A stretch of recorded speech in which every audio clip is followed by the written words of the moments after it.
When I was a kid and I saw others copying photos in graphite and calling it art, I used to think it required zero artistic skill and instead was just a high level of patience plus aptitude for mundane repetitive work. Boy was I wrong. When I finally spent some time myself copying a photo, or in this case a drawing, I realized how much could be learned and how mentally stimulating it could be. It's an erroneous idea to think it as all mindless pixel by pixel copying. Instead, today my more informed opinion can now see it as demonstrating an acquisition of knowledge. How is copying a photo a demonstration of knowledge? Well, 1. It's so difficult that unless you have infinite time, shorthands and understandings are created in order to replicate reality better. And 2. It shows technique in whatever medium the artist is using. In addition, replace the idea of a photo with reality. I think even a dismissive child can recognize the skill required to accurately represent real life. Now, it's too blanket of a statement for me to say copying a photo is a lesser art form than reality, but the main point is that drawing a figure is hard.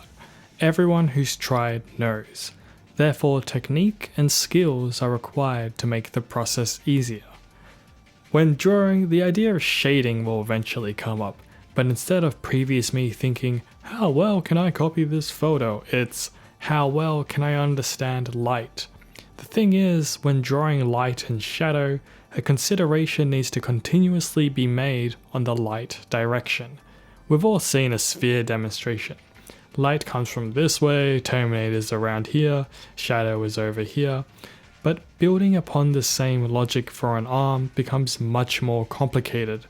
The visualization of 3D for form and 2D for drawing must be correctly executed. One wrong shape can destroy the whole composition. In addition to shading, 2D rhythms many times would be employed to solve the difficulty of copying a photo. Honestly, if it was so easy, these concepts wouldn't even need to be created. These rhythms don't even exist within a 3D reality, yet it's still a commonplace technique. For example, in a ballerina pose, the arm could be thought of connecting via its joints, wrist to the elbow, elbow to the shoulder, shoulder as torso. But thinking in 2D rhythms, the wrist could move through the forearm, setting it up to the bottom of the bicep and into this lat, leading all the way to the ground. Both ways of thinking are perfectly valid, yet the experienced artist will use multiple tools simultaneously while drawing, right tool for the right problem. For me, the most looked down upon tool previous to doing art was gridding and plumb lines. For those who don't already know, gridding is where you plot out your desired image on a grid, therefore allowing you to grid your own surface. After drawing with a grid, it becomes substantially easier to decide on drawing relationships. Where do the arms line up? Where do the feet line up? The shoulder to the foot.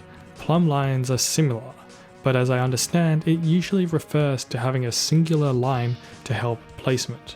For example, a line through here can help match up multiple parts, and that may be the only plumb line I'd need.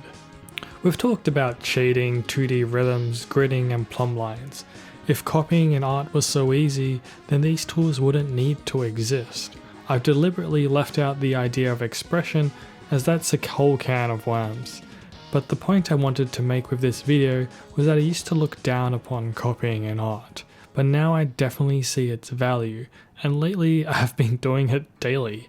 This video is a 5-part series on figure drawers have it figured out, where I'm exploring the idea of why figure drawing is useful. If you enjoyed this video, you can help me by pushing the algorithm. Sharing, commenting, liking and subbing are greatly appreciated. Good luck with your personal art journey. I know you can do it. And I'm wishing you a lovely day or night wherever you are in the world. Peace.